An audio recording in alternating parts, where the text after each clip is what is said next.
Direto para as perguntas, né? Na hora que der o sinal aí, a gente já começa. 40 casos em Goiás. 40 casos. Confirmados agora há pouco. Bom dia para você que nos acompanha. Hoje vamos falar sobre a prevenção e o enfrentamento ao coronavírus em Goiás e no Brasil com ele, cirurgião pediátrico e deputado federal por Goiás, Zacarias Calil. Bom dia para o senhor. Bom dia a todos que estão nos ouvindo. Agradeço aí a presença de todos, mas vamos discutir. Eu que sou da comissão externa da Câmara Federal em relação ao coronavírus, então as ações estão partindo muito da comissão, né, para que a gente leve ao plenário as discussões. Vamos discutir então sobre essa problemática que nós estamos enfrentando não apenas no Brasil, mas no mundo todo, a respeito das medidas preventivas e de enfrentamento ao coronavírus. Doutor Zacarias, comércio fechado, população a menos nas ruas, a pedido do governo é fazer o isolamento social. Essa é uma medida importante neste momento de pandemia? Olha, é de suma importância. Eu tenho dito isso aí, várias pessoas têm me ligado, me cobrado. Eu estou recebendo cartas, né, para que sejam encaminhadas ao nosso governador, ao Ministério da Saúde, dizendo da problemática que está realmente acontecendo. E eu tenho acompanhado de perto, principalmente como médico e como deputado. E hoje saiu essa nota aqui, até que eu vi no Twitter, de uma jornalista, né, confirmando isso, que se o país não parar e não for tomadas as medidas de isolamento social, vai acontecer o que aconteceu na Itália. Está vendo? Isso aqui é muito importante. Um mês depois da campanha para Milão não parar, a região da cidade italiana tem mais de 4.000 mortos. Eles não estão tendo como enterrar essas pessoas, eles não estão tendo como despedir seus familiares. Estão usando até pista de patinação para manter esses corpos ali e todos vão ser cremados. Quer dizer, então, assim, é uma situação que o governo não respeitou a curva como nós deveríamos respeitar. E isso aí criou essa polêmica no mundo inteiro. Os Estados Unidos agora é o centro, é o epicentro, né, da patologia.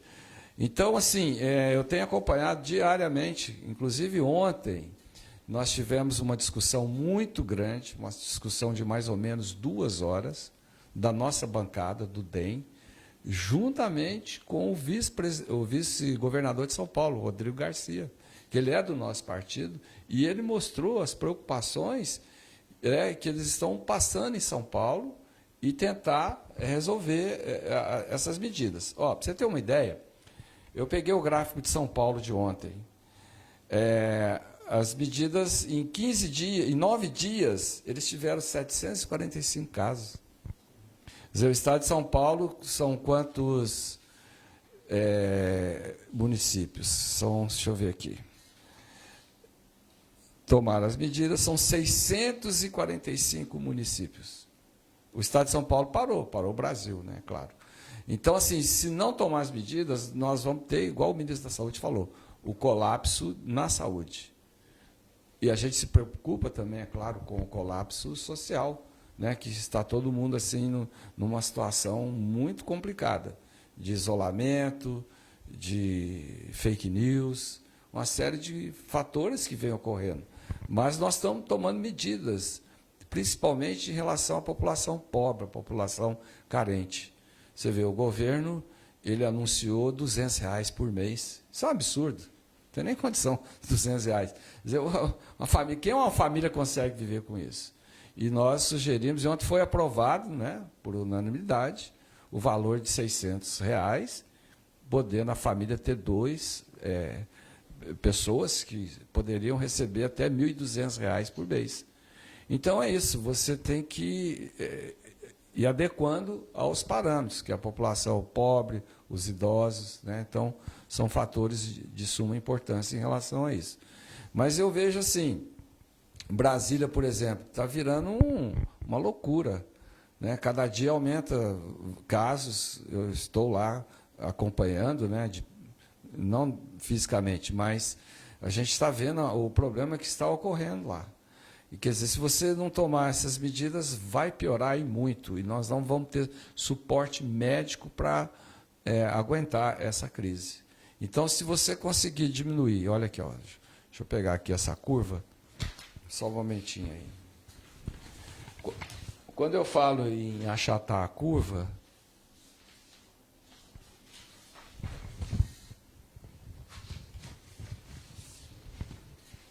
olha aqui, ó, você vê direitinho a situação do coronavírus no Brasil.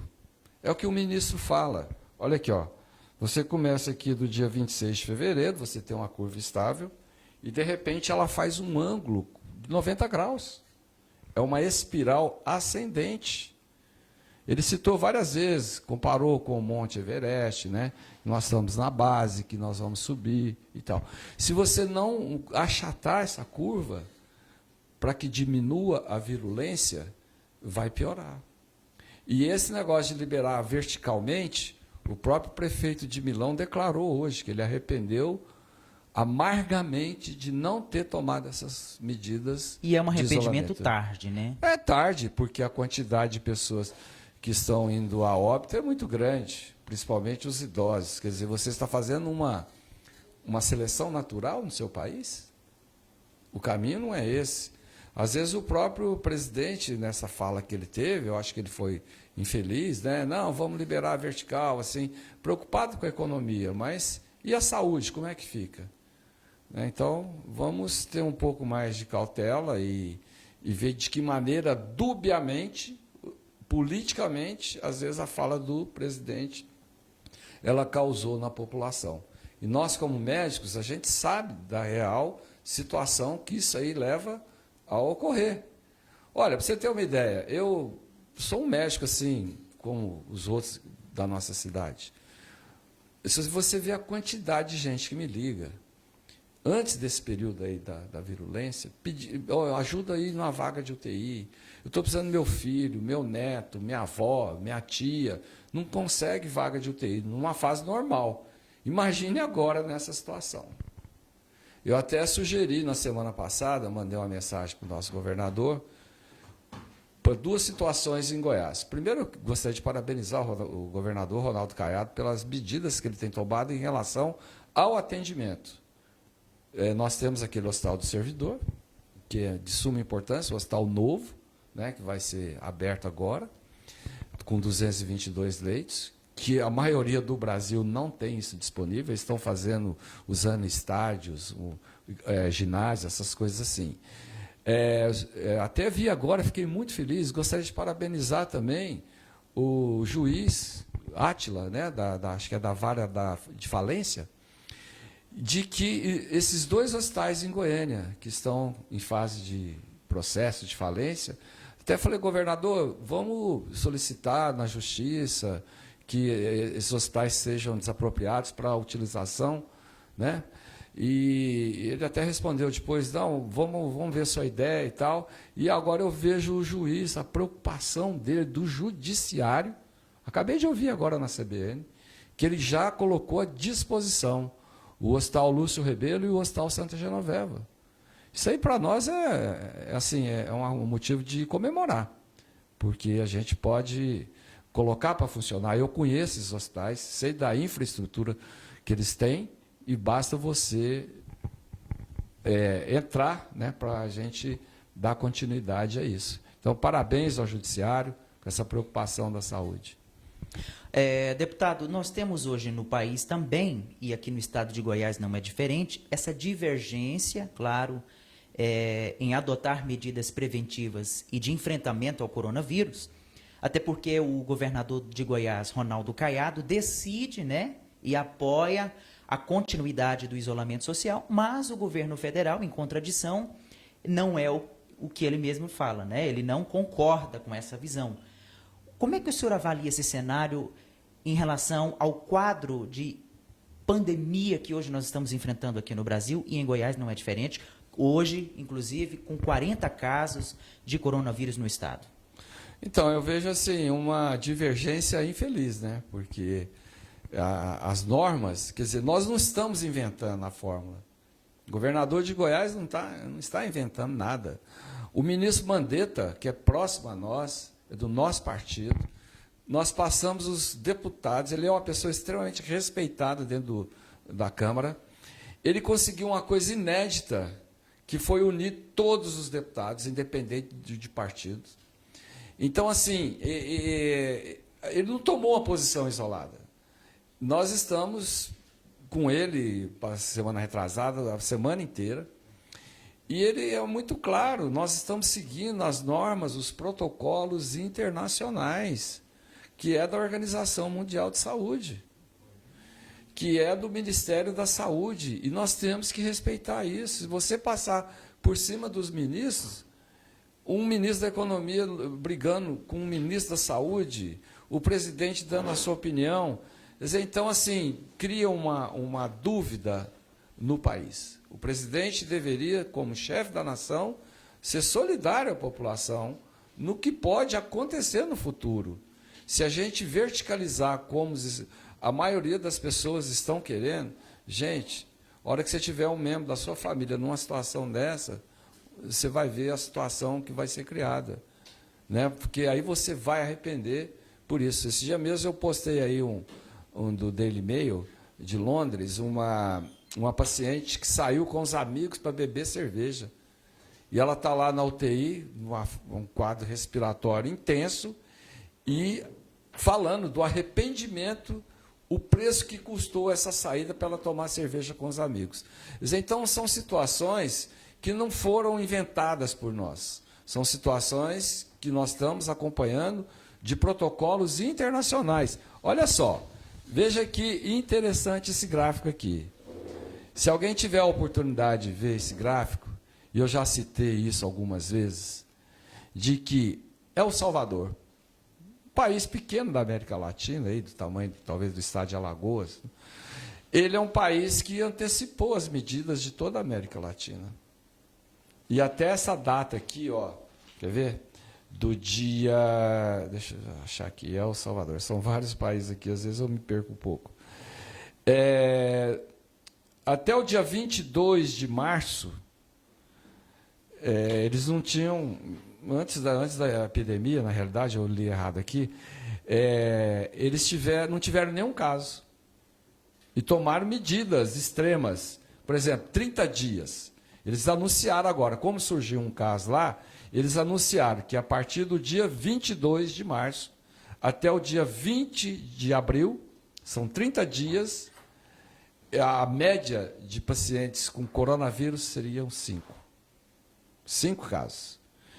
Isso aí é tudo em relação ao resto do mundo. Olha aqui, ó, essa tabela aqui não fui eu que inventei, não. Essa tabela é uma tabela internacional mostrando a relação dos países e a quantidade de dias no qual você tem a epidemia. Olha aqui, ó, a previsão da Itália, de 9 de março a 2 de abril, são 25 dias. O número de casos aplicados, 7.375. Gente, vou supor, 7.375 é a população de algumas cidades do interior de Goiás. Às vezes os números não combatem, as pessoas não visualizam a real situação. Mas tem cidades de Goiás que nós não temos essa quantidade de habitantes. Imagina uma cidade inteira com esse índice de contaminação. Então, é seríssimo isso aqui, né? Deputado, em relação ao isolamento social, é lógico que tem os seus impactos econômicos, de ordem social, mas o governador Ronaldo Caiado, ele prioriza e ele fala que vai lutar pela continuidade deste isolamento social que tem vigência no decreto do Estado. De fato, esse isolamento é eficaz? É uma medida eficaz, de fato? Eu vejo como uma medida eficaz. Está aqui os números. Ó. A gente tem que basear, a área médica também é baseada em estatísticas, né? À medida que você, por exemplo, se você tem um período mais curto de isolamento, a incidência é maior. Se você tem um período maior de isolamento, a incidência é menor. Isso está na lógica, isso aí a gente não discute. E a imprensa está fazendo um papel muito importante, porque ela está alertando e mostrando esses casos, de que maneira eles estão evoluindo no mundo inteiro.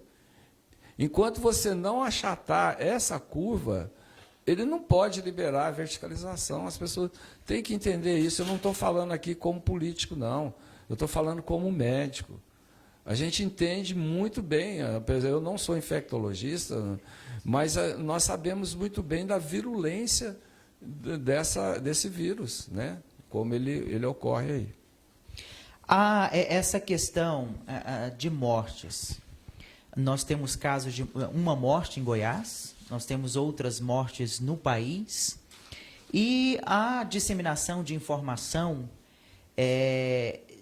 de forma enganosa, de forma mentirosa, no sentido mesmo de quebrar os protocolos do Estado e as recomendações dos órgãos de saúde, sobretudo o Ministério da Saúde e a OMS. O que o senhor orienta a população nesse momento que nós estamos enfrentando essa pandemia no Brasil e no estado de Goiás? Como eu te disse, o nosso governador ele está seguindo as orientações do Ministério da Saúde, que segue as orientações da Organização Mundial. Então, assim, são fatores extremamente positivos. E eu acho que isso aí tem que, sim, ser cumprido de uma maneira eficaz para que nós não tenhamos esse índice de complicação, né, que seria o paciente vai para a UTI, vai entubado. Eu tenho notícia aqui, as pessoas não entendem. Eu tenho 2 colegas aí que contraíram o vírus. É claro que a gente não cita nomes, mas uma veio de um cruzeiro, saiu no jornal, não sou eu que estou falando, não. Saiu no jornal, passou 4 horas aqui no aeroporto de Roma, chegou aqui já com sintomas, passou mal, está internado na UTI, entubado, estado grave. Agora, pergunta para a família, como é que é a situação que eles estão vivendo agora? Os filhos, o esposo, os outros familiares. Quer dizer, ninguém quer isso. Ninguém está desejando que o comércio quebre. Gente, a saúde é o bem mais importante que nós temos. Então, se você não valoriza isso, isso é banalizar, puxa vida, a hora que você tem o problema, aí você vai ver a real situação. Eu passei por uma experiência, há uns anos atrás, eu tive uma pneumonia hospitalar. Eu fiquei 30 dias em tratamento. Eu passei 4 dias internado e tomando mais o restante dos dias antibiótico na veia, indo em casa e voltando.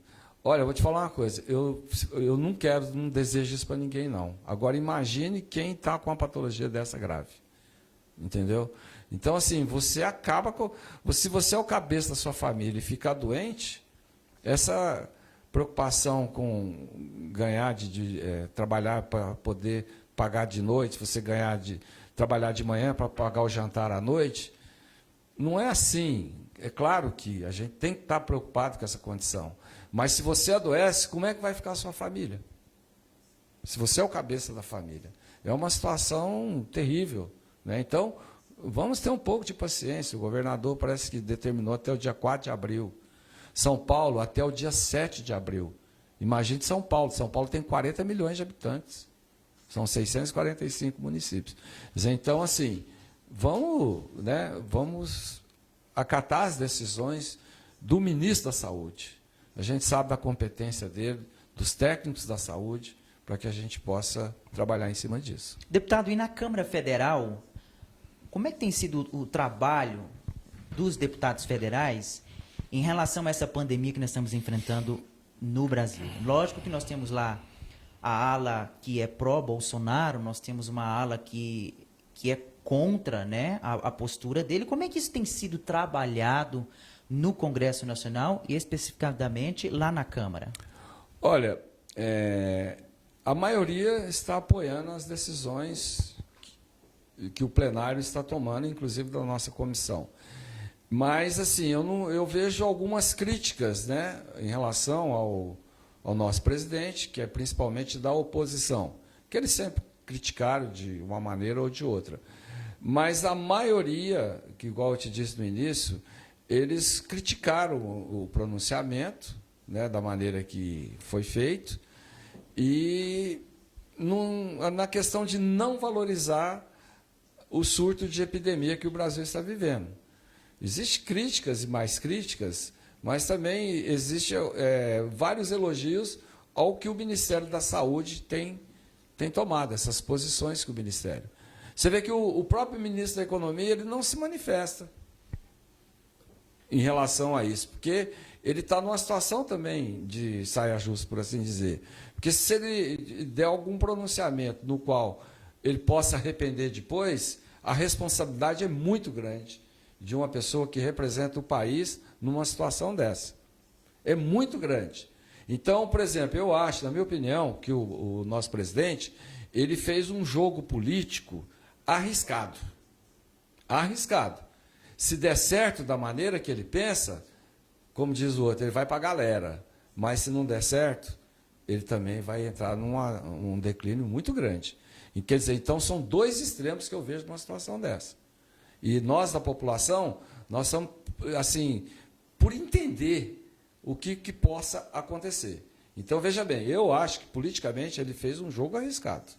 Agora, é a maneira dele atuar, né? Esse é o jeito do presidente, como ele atuou durante a campanha. Só que nós não estamos em campanha, nós estamos numa campanha para combater o vírus, para você achatar essa curva de crescimento. E ele tem que, assim, aceitar as condições do Ministério da Saúde, que é o mais importante. Eu vejo fake news aí para todo lado, toda hora você vê. Ontem mesmo me ligaram de vários estados, de colegas deputados, o seu governador, o povo está saindo nas ruas, está fazendo isso, está fazendo aquilo. Não, gente, isso é coisa, vídeo antigo, entendeu? Ah, saiu um fake agora. Eu acabei de receber aqui de uma amiga minha lá do Espírito Santo, colega deputada federal, a Norma Ayub, ela falou, olha, estão batendo aqui, o secretário de Agricultura aí fez um pronunciamento, batendo verdadeiramente no caiado. Eu falei, isso é fake news. Até comigo aconteceu isso, que o doutor Osmar Terra, que eu respeito muito, meu amigo, né, ex-ministro da Cidadania, ele fez um pronunciamento, eu respeito a opinião dele, cada deputado, cada pessoa tem seu modo de pensar, mas muita gente achando que era eu. E muita gente apoiando também a fala dele. E muita gente reprovando. Eu tive que desmentir, falar, ó, não tem nada a ver comigo, vocês viram aí nas redes, saiu até no Jornal Popular, no Jornal Opção, né, falando que eu estou sendo vítima de fake news, de várias pessoas divulgando aí para todos os setores. Né, eu, como médico, defendendo o oposto, né, da medicina. Então, na realidade, não é isso. Nós temos uma telespectadora, diz que está na Itália, né? A Cleusa. Edileuza diz que está na Itália e lá estão adotando algumas medidas até então um pouco perigosas. O senhor acredita que esse quadro lá possa melhorar ou possa piorar?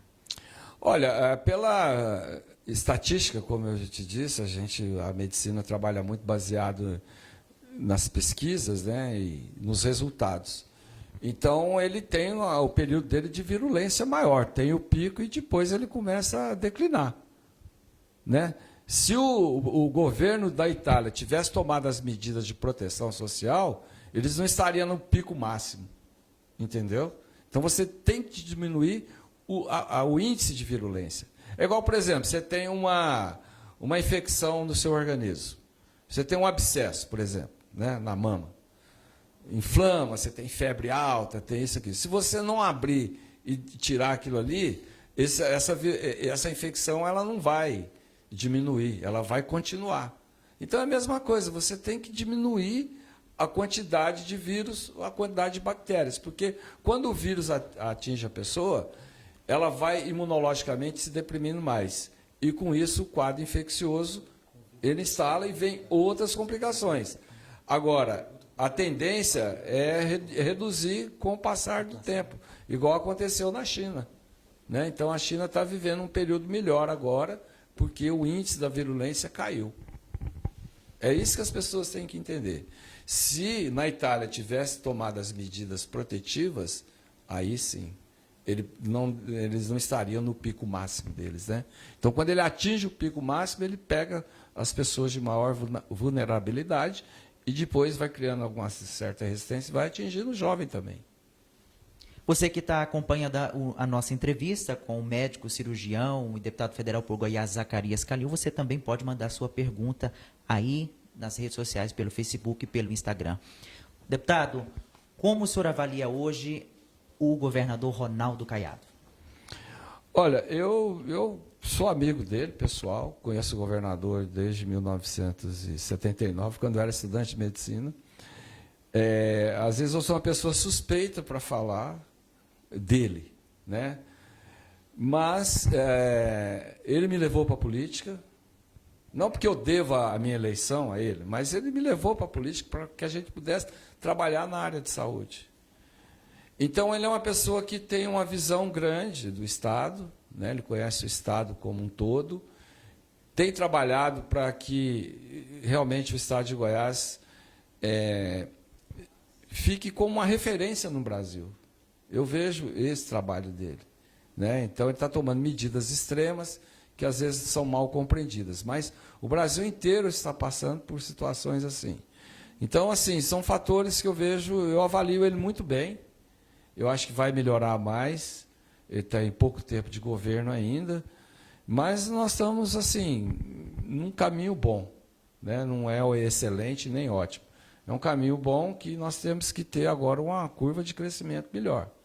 Então, são medidas que às vezes tem tomado em relação principalmente a alguns setores da saúde que não agrada determinadas pessoas, determinados processos que a gente tem acompanhado por aí. Eu tenho recebido muita crítica de vários profissionais da saúde, mas tem chegado a ele, e ele tem tomado medidas positivas, né? E vai procurar tomar mais, eu acho que após passar esse período, porque o governador não tem mais cabeça para pensar em outra coisa a não ser parar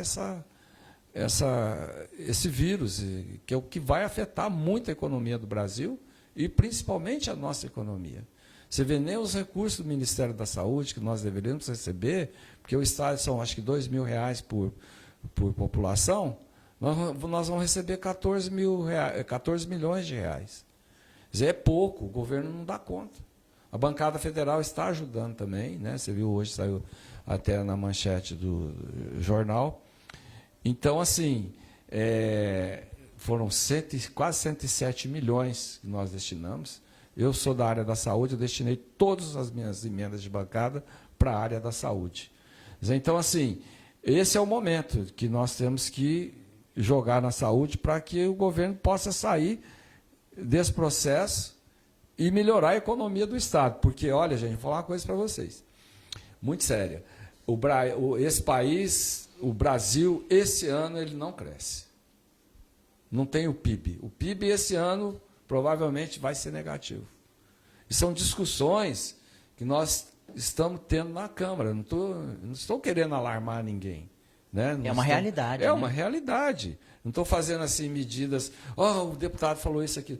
São situações que o mundo inteiro vai passar por isso. Parece que nós vamos ser resetados e começar praticamente do zero. Né? Então, eu vejo extremamente negativo essa situação econômica do país até o final do ano. Né? Todo mundo sabe disso. Então, eu não sou economista, mas as previsões, assim, em termos de economia, vai ser desse jeito. E, às vezes, você vai jogar as questões. É claro, quem é o responsável por isso? É quem governa seu Estado. É quem governa seu país. Igual eu estou vendo aí agora o Estado de São Paulo, a situação que está passando, né? Todo mundo hoje mesmo eu vi vários, vão pedir o impeachment do governador de São Paulo, vão pedir o impeachment de fulano, de ciclano, de governadores, né? Gente, calma, isso aí, nós não podemos criar esse alarme. Se você vai fazer o impeachment, você vai colocar quem ali? Você acha que alguém tem assim, faz isso e pronto, está resolvido? Não é, gente. Não é assim. E não existe mágica nesse momento. Não né? tem. Nós temos que acatar o que tem que ser feito. Se o governador está bom, está ruim, como diz o outro, é o que temos para o momento. O que ele vai fazer? É igual eu te falei, se o presidente falar assim, vamos verticalizar, a população vai acompanhar o presidente. É um jogo muito sério. Se der certo, vamos aplaudi-lo. Mas se der errado, aí a coisa vai ficar pior do que está. E o senhor concorda com esse isolamento vertical? O senhor concorda com isso? O isolamento social, né? Você Isso. fala, o horizontal, né? Isso. Sim. Porque o Jair Bolsonaro até sugeriu, né, que houvesse um afrouxamento dessas restrições, né? Ele acha que parece que está muito exagerado. O senhor concorda com isso? Olha, eu nesse primeiro momento eu não concordo com ele, porque essa situação, nós vamos ter o isolamento, por exemplo, até o dia 4 de abril. Com o passar do tempo, isso aí pode ser liberado. À medida que você começa a estabilizar, ele vai ser liberado gradativamente, né? Você não pode chegar e liberar todo mundo. Assim, a cidade voltar ao que era em pouco tempo. Vi agora 2 pessoas de Jataí que vieram de outro país, já com a situação positiva do coronavírus. Vi agora na rádio, né, vindo para cá. Então, assim, é importantíssimo essa situação. O deputado, temos uma pergunta aqui da Nelly, lá do Instagram, está acompanhando a gente. Ela pergunta se o senhor acha que o governador Ronaldo Caiado vai aumentar os dias de quarentena no estado. O senhor até citou que o decreto determina o isolamento social até o dia 4, né? O senhor acredita que ele vai prorrogar esse prazo? Olha, a medicina é uma ciência que não é exata. Ontem, em relação a essa pergunta também, nós fizemos para o vice-governador de São Paulo, Rodrigo Garcia. E como é que seria a economia, e no gabinete de crise, eles chamaram o Henrique Meirelles, que todos sabem quem é ele, né, na economia, uma sumidade. Ele falou, é um fator muito desconhecido. Eu não tenho como te falar como é que vai acontecer. Se o governador vê que essa curva aqui, como eu mostrei anteriormente, se ela começar a subir, ele vai manter. Como médico, ele vai manter, ele tem que manter. Você vê, nós estipulamos 4 de abril, São Paulo, 7 de abril. Eu falo São Paulo porque é uma referência em todos os setores de pesquisa, né, e da economia. Então, assim, vai depender de que maneira vai evoluir. Igual, por exemplo, você é um paciente que está entubado, grave na UTI. Aí você começa a ter melhora. Nós vamos diminuindo seus parâmetros. Vai diminuir o parâmetro do respirador, da oxigenação ali, da saturação. Vamos começar a retirar determinados medicamentos. É assim que funciona. Entendeu? Ele não vai simplesmente basear no que a população quer nesse momento, mas ele vai basear em dados estatísticos de que essa virulência está caindo. Esse é o principal fator que eu acho. Você vai tirando os parâmetros, igual ele começou hoje, né, lá que eu vi aqui no Diário Oficial de ontem. Ele já começou a retirar alguns parâmetros. O paciente já começa a reagir, ter uma melhora. Mas se ele piorar, você vai ter que voltar aos parâmetros. Deputado, nós temos uma pergunta aqui da Yolanda Freitas, ela nos acompanha lá pelo Instagram, diz que mora na Bahia, hoje com 108 casos confirmados do coronavírus, onde as cidades voltarão às suas rotinas. Ela quer saber se as crianças de risco devem permanecer em casa ou voltar às suas atividades escolares. Qual que é a orientação que o senhor dá? Eu, como médico, atuo na área de pediatria, cirurgião pediátrico, eu acho que paciente de risco ele não deve voltar à escola. Eu tenho exemplo da minha família. Eu tenho uma neta de 2 anos, passei o maior sufoco com ela agora essa semana, mora em Brasília, os pais são médicos, e ela tem uma deficiência imunológica, e ela já saiu da escola, e ontem, conversando com a minha filha, eu falei, ó, paciente de risco, cardiopatia, deficiência imunológica e outros, doenças raras, né? Doenças que você tem a nível de problemas respiratórios, asma, diabetes, não deve ir para a escola, jamais. Inclusive, lá na Câmara, nós temos um deputado, amigo, médico, mulher médica, a filha dele é cardiopata. Ele falou para nós ontem, não vai, porque a gente sabe dos riscos. O Paulinho Mesquita está acompanhando a nossa entrevista lá pelo Instagram também, pergunta aqui, quer que o senhor fala sobre os projetos, medidas e indicações que o senhor tem apresentado lá na Câmara Federal para a gente combater esse mal aí do coronavírus. Ô, Paulinho, tudo bem? Então, nós tomamos ali na comissão várias medidas, né? São dezenas. E eu, particularmente, participei muito em relação à merenda escolar, porque eu acho isso fundamental. Porque se você não tiver comida em casa, você vai piorar mais ainda, né? Claro. Então, tem muitas crianças que vão para a escola para se alimentarem. Você sabe disso. Nós vivemos num país pobre. E, com isso, nós pedimos que a merenda fosse estendida para as famílias. Porque o que a escola vai fazer em relação a isso? Principalmente essas pessoas que estão em condição de miserabilidade. Por exemplo, a telemedicina foi aprovada temporariamente. Eu digo isso. Porque senão vai virar um comércio. Fizemos ontem também a aprovação do auxílio emergencial de R$600, que o governo queria... O projeto agora segue para o Senado, né, deputado? Exatamente. Temos aqui a comercialização do álcool 70%. Temos a proibição da exportação dos materiais de insumos, como máscaras, álcool gel, porque o dólar está muito alto, então o pessoal prefere exportar do que manter o produto no Brasil. Entendeu? São medidas importantíssimas, né? Aqui, ó, liberação imediata do uso de material, medicamentos, equipamentos e insumos da área da saúde para auxiliar no combate à pandemia. Autoriza a distribuição direta aos pais e responsáveis dos estudantes das escolas públicas de educação básica de gêneros alimentícios. Pedimos aí também a prorrogação de receituário comum e especial, né, para que os pacientes possam ter. E ter mais tempo para você ir na farmácia comprar. E ontem eu entrei com um projeto de lei também, solicitando que as pessoas que estão inadimplentes com os convênios, que possam ser atendidas na emergência.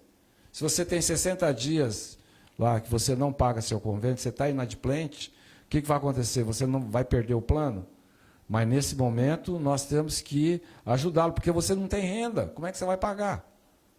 Se você for fazer um plano de saúde hoje para uma pessoa aí de 60 anos, a esposa dele no mínimo 4, 5 mil reais. Como é que você vai pagar isso? Então, assim, se a pessoa ele prefere deixar, às vezes, aquilo ali, comprar mantimentos, né? Então, se ele ficar inadimplente 60 dias, o plano não poderia cortar esse atendimento na emergência, né? Porque às vezes você tem algum problema de saúde, você vai sobrecarregar o SUS.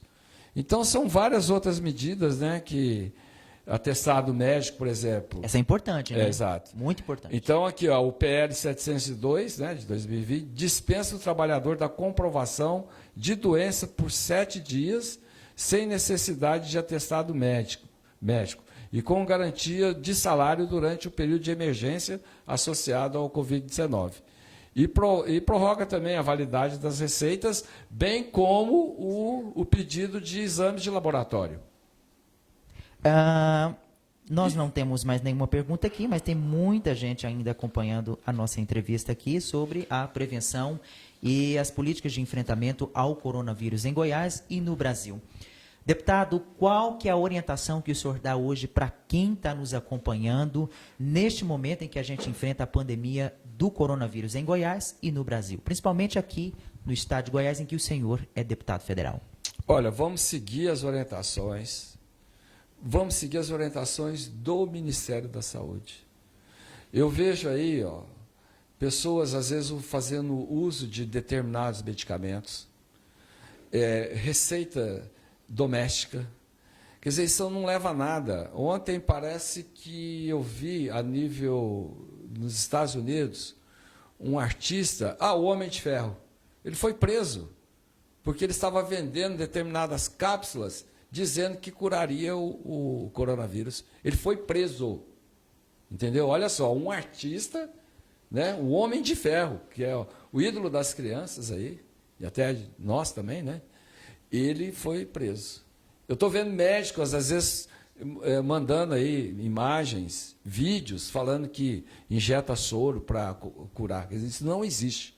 Vamos seguir as normas do Ministério da Saúde, vamos seguir o isolamento. Gente, eu como médico, pela minha idade, eu tenho uma doença de base, eu fico em casa.